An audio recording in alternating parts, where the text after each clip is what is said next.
So Harada and Bandai Namco just announced what is going to happen in Season 2 of Tekken 8, and in that they revealed their first character for Tekken 8 Season 2 DLC, and that character is Anna Willams. If you want me to be honest, I'm not impressed. Like, at all. At all. Harada and Bandai Namco have a huge DLC problem. Like, I will never understand how Harada and all the team who works on Tekken go to that meeting room and make the decisions that they make. Like, how do you leave that meeting room and believe you cooked a 5-star dinner approved by Gordo and Ramsay? Like, how? How? Let's look at the DLC lineup for Season 1. The first character we had was Eddie Gordo. Now listen, before someone goes in the comments and starts going crazy and be like, I don't know anything about business and DLC, just sit down and relax your fingers really quick and let me explain. Look, I understand it is a good business decision to make one of the fan favorite and one of the OG Tekken characters that everyone loves DLC, because you kind of put them in a position where they don't have a choice but to buy that character, because you know the character was there from like Tekken 3. I'm pretty sure that's the first time Eddie Gordo was in Tekken 3. If I'm wrong, please forgive me. But yeah, he's like an OG Tekken character. You know, he's like been in Tekken consistently from that point on. So it's like a lot of people love Eddie. A lot of people like have nostalgia when it comes to Eddie and things of that nature. And just seeing him evolve through the Tekken games, you know, it kind of puts consumers in this box where it's like you kind of like have to buy him because of nostalgia, because he's just like an OG character, you know? So it's like I get it from that business standpoint. Money. Take for example when Melina was DLC for MK11. That was a crazy time. But it was a smart decision that caused Ed Boon to be harassed on Twitter. But the situation with Eddie is completely different. Well, you're probably gonna ask why. Well, one, he's an OG. Like, he's been an OG since Tekken 3, I believe. And two, he played a role in the story that shouldn't have never been DLC in the first place. So it's like, why is he DLC? Why was he DLC in the first place? Why was he not base roster? Why? He played a role in the story, a significant role I should say, and he was DLC, and the DLC was free, but he's DLC. Okay. Makes no sense to me at all. Then on top of that, they made him extremely easy to play by having that 3-3-3 combo. Now I know at high level play, this is probably easy to dodge, and you know, this is preventable and stuff, but we can all agree that Eddie is completely more easier to navigate and play in this game than in previous Tekken games. We could all agree on that. He's completely much more easier. His stances are easier. A lot of mix-ups. I'm pretty sure Eddie's always been like a mix-up character and stuff like that, but he's like way more easier to play as. And like again, with that 3-3-3 combo, if you're new to Tekken, you're gonna get bodied by that unless you go in a lab and try to figure out how to maneuver that. But if you're not into like, you know, high level play and like ranking up and things like that, then you're gonna get bodied by Eddie, by some random scrub just pressing that same button over and over and over again.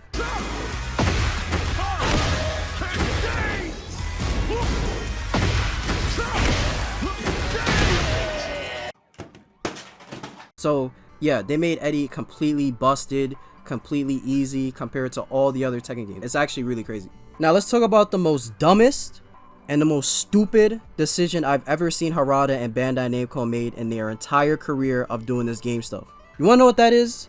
Having a new character that was the last DLC character in your previous game and making him DLC in the next game.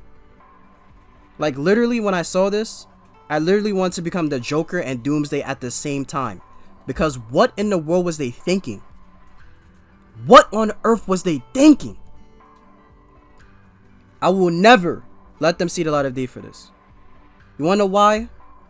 Because why was Zafina base roster and not Lidia? Zafina played a huge role in the story. Now some people may say that, you know, she played a huge role in the story with like the, you know, the devil gene, you know, the guy who like that dragon dude. I don't remember his name. It starts with a Z, I think. She had it in her hand or in this orb or whatever, so she had like a huge play in the story. So you know, she was DLC, right, in Tekken 7, and then they made her base roster in Tekken 8 because I guess she just played a significant role. But I mean, you can apply that to Eddie, but like anyway. But that's besides the point. They both played roles in the story, significant roles in fact. So why was Lidia treated like Princess Peach and put on a paywall when she was literally on a paywall last game? She literally had a price tag last game and has another price tag in the next game. The last DLC character from Tekken 7, DLC again in Tekken 8. For what? There is no explaining this. And no one can justify this at all. There's no way out of this. No one. The next character is Heihachi Mishima. And I'm gonna be honest, Heihachi Mishima is one of the most controversial DLC characters because, you know, I understand, like, realistically, you can't have a game without the face who started the Iron Fist tournament, like, the whole purpose of the game, right? But it's like, why would you attempt to even kill him in the first place? Then portray the story like he's actually dead and then bring him back in the most ridiculous and dumb way. You mean to tell me that some monk dude was watching the fight the whole entire time, and literally as soon as he was about to fall to his demise, that's when he comes to save him? Like when Mario saves Peach from Bowser? What did you say? Are you serious?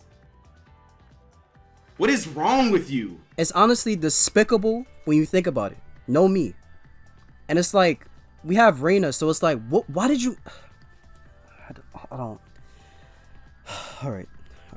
Then the last character we have is Clive from Final Fantasy. And honestly, he's cool and all, but like... But nah, I know some people were really salty about him being there opposed to Tifa. But like I said in my reaction, I honestly don't know why they added him instead of Tifa. I guess Square Enix didn't want people to start gooning in the customization, like with her if she was in the game, if they added her. And they also, I guess, wanted to get a bag for the latest Final Fantasy since he is the main protagonist of that game. But you know, they could have got a bigger bag if they added...